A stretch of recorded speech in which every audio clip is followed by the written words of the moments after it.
160 millions. C'est le nombre de vues enregistrées sur Netflix pour le film d'animation K-pop Demon Hunter moins de 2 mois après sa sortie. Le plaçant à la 4e place des films les plus vus de la plateforme depuis sa création, ainsi que évidemment le film d'animation le plus vu. Vous l'avez compris, c'est un énorme succès international et vous n'avez certainement pas pu passer à côté. Un long métrage qui a mis 4 ans à être réalisé. Un film d'animation produit par Sony Animation, un des studios qui a participé à la production de Spider-Man Into et Across the Spider-Verse. Et est réalisé par une femme qui a du passif dans le milieu de l'animation et de l'audiovisuel mais qui est inconnue du grand public. Son nom, Maggie Kang. Un succès en apparence peu prévisible, mais dans ce cas, comment expliquer une telle réussite commerciale? Quel est donc le secret du succès de K-pop Demon Hunter? Plongeons ensemble dans le monde de la musique et des démons pour découvrir cela. Le projet est né vers 2018 d'une idée personnelle de la réalisatrice Maggie Kang qui voulait célébrer la culture coréenne en y mêlant ses deux passions,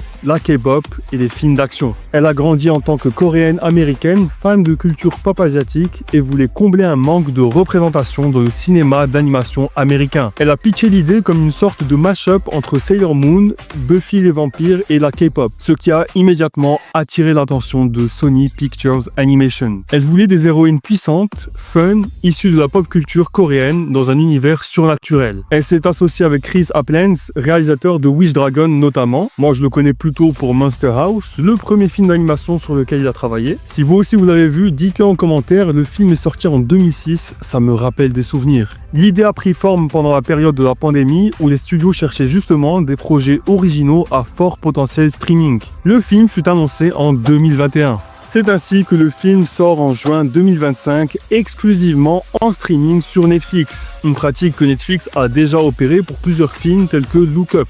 Il n'y a pas eu de sortie au cinéma malheureusement et franchement c'est bien triste. J'aurais adoré le découvrir sur grand écran avec une sono qualitative, c'est important vu que c'est un film musical. À l'origine, Kang voulait juste raconter l'histoire de chasseuses de démons coréennes sans lien direct avec la K-pop. Mais pendant le confinement, elle découvre à quel point des groupes comme BTS ont continué à faire rayonner la culture coréenne à travers des concerts virtuels, apportant de la lumière dans une période très sombre. C'est là qu'elle a eu l'idée du Honmun, cette énergie musicale qui repousse les démons. Par ailleurs, elle devait trouver ce que font ces héroïnes de leur quotidien.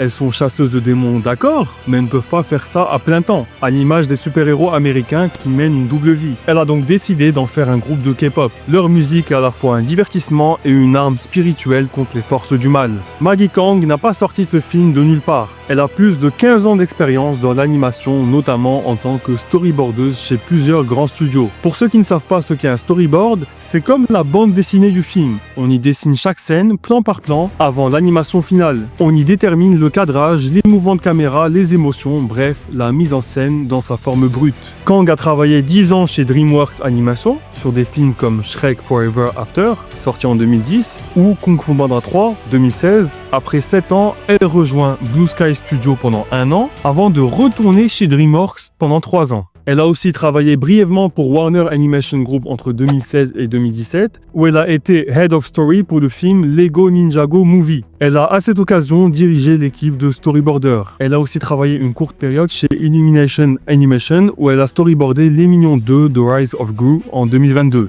Ce n'est qu'après tout ça qu'elle rejoint Sony Pictures Animation. K-pop Hunter est donc le premier film qu'elle dirige de A à Z. Maintenant que vous savez qui se cache derrière le succès fou de K-pop Demon Hunter, voyons qu'est-ce qui explique un tel succès. Ça ne nous a pas échappé, ce film est un film musical.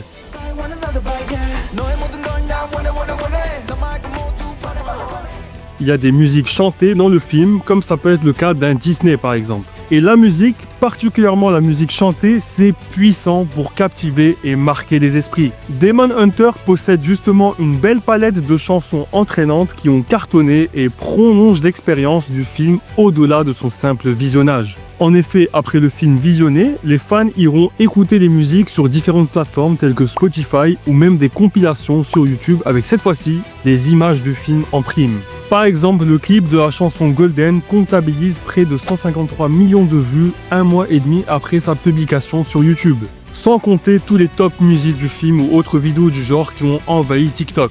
Là où le film se distingue d'un Disney ou autre film qui utilise des musiques chantées par les personnages durant le long métrage, c'est que pour Demon Hunter, les personnages principaux qui chantent sont elles-mêmes des chanteuses dans l'œuvre. Elles donnent des concerts, ce qui permet d'intégrer naturellement des chansons dans le film. Mais ce n'est pas tout. On retrouve aussi des moments plus intimes où un ou plusieurs personnages chantent, un peu à la manière de la Reine des Neiges avec Libéré, Délivré. Par exemple, dans la chanson finale What It Sounds Like, Rumi arrive sur le lieu de la bataille décisif en assumant enfin ses origines démoniaques. Elle entonne un couplet puissant, complété ensuite par les deux autres membres du groupe Huntrix. Le début du couplet étant « Rien que la vérité maintenant, rien d'autre que la preuve de qui je suis ». Ce qui rend la musique unique dans K-pop Demon Hunter, c'est qu'elle est au cœur de l'intrigue.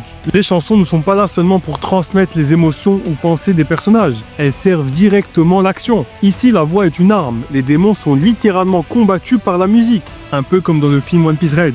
Rumi perd sa voix et cette perte bouleverse à la fois l'histoire et les chansons. Pour la retrouver, elle doit accepter son côté démon et c'est ainsi qu'elle pourra vaincre ses ennemis. Vous savez, dans beaucoup de Disney, les personnages se mettent à chanter en pleine conversation. Et on se demande, dans l'histoire, est-ce qu'ils chantent vraiment? Ou est-ce juste pour nous, spectateurs? Dans la vraie vie ou dans un film réaliste, personne ne se met à chantonner en parlant avec un ami. Dans K-pop Demon Hunter, pas d'ambiguïté. Quand elles chantent, c'est réel. Sur scène, c'est un concert. Et même lorsqu'elles chantent pour communiquer, c'est logique. Elles sont chanteuses et leur mission repose sur leur voix. Ce choix narratif clair est un vrai atout et contribue sans aucun doute au succès du film. Autre point fort, les héroïnes. Ici, pas de protagoniste masculin. Les trois personnages principaux sont des femmes fortes. Ça n'est plus rare aujourd'hui, mais ça reste marquant. Surtout dans un film qui mêle action et musique. Et ce que le film met surtout en avant, c'est un contraste puissant. D'un côté, une force entre guillemets masculine, le fameux girl power, inspiré par Sailor Moon notamment. Comme exemple de séries du style qui s'inspirent des Magical Girls, on peut citer Miraculous en France. De l'autre, la douceur féminine de leur voix. Ce contraste est l'une des clés du succès. Ces douces voix peuvent transmettre autant de la tendresse que de la colère, défendre comme attaquer. Et les personnages ne sont pas idéalisés. Certains ont un côté brut et décomplexé comme Mira qui, dès le début du film, rôde au visage des démons. Un comportement justement pas très féminin. Très rustre, pas très distingué, et cette authenticité est sans nul doute appréciée. On peut plus facilement s'identifier, nous sommes des êtres imparfaits. Ce jeu de contraste se retrouve aussi dans les antagonistes. Aujourd'hui, l'animation aime les méchants nuancés, avec un passé, des motivations compréhensibles. Naruto est un excellent exemple, c'est d'ailleurs l'une des raisons de son succès. Oui, j'en profite pour placer mon animé préféré, et abonnez-vous si vous kiffez Naruto. Et d'ailleurs, à l'époque de Naruto, c'était l'un des seuls à faire ça. Et il le faisait excellemment bien. Dans K-pop Demon Hunter, on a les deux approches. Jinwoo, l'antagoniste principal, leader d'un boys band rival, ancien humain devenu démon malgré lui, il affronte les Huntrix dans une guerre de popularité. Son histoire, même si assez légère, suscite de l'empathie. Bon, vers la fin, on va comprendre que il est pas tout rose, mais voilà quoi. Il se repent, et il n'est pas purement mauvais. Il a surtout été égoïste. Et de l'autre côté, Guima, le roi démon, incarnation pure du mal. On ne sait presque rien de lui, si ce n'est qu'il transforme les humains en démons et dévore l'âme des humains. Et pour pimenter le tout, une romance interdite entre Rumi et Jinwoo, l'héroïne et son rival démoniaque en pleine guerre musicale, guerre de popularité, le tout dans le dos des deux autres Huntrix. Forcément, ça captive.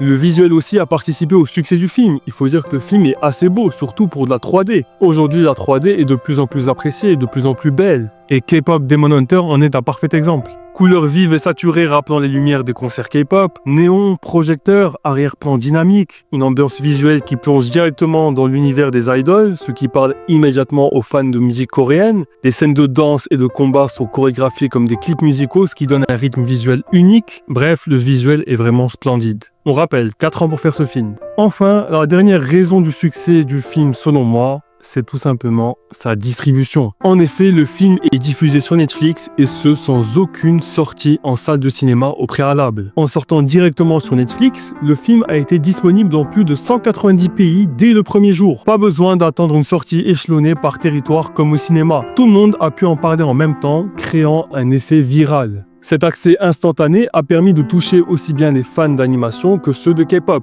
même dans des régions où le film n'aurait probablement jamais été diffusé en salle. Et pour vous, qu'est-ce qui explique le succès du film? Dites-moi ça en commentaire. Abonnez-vous pour plus de vidéos sur des œuvres d'animation, principalement d'animé. Dites-moi ce que vous avez pensé du film et votre chanson préférée du film. Moi, je pense que c'est la dernière, What It Sounds Like. Alors, j'ai vu en VO, précisez-moi si vous avez vu en VF ou en VO. Sur ce, Jana.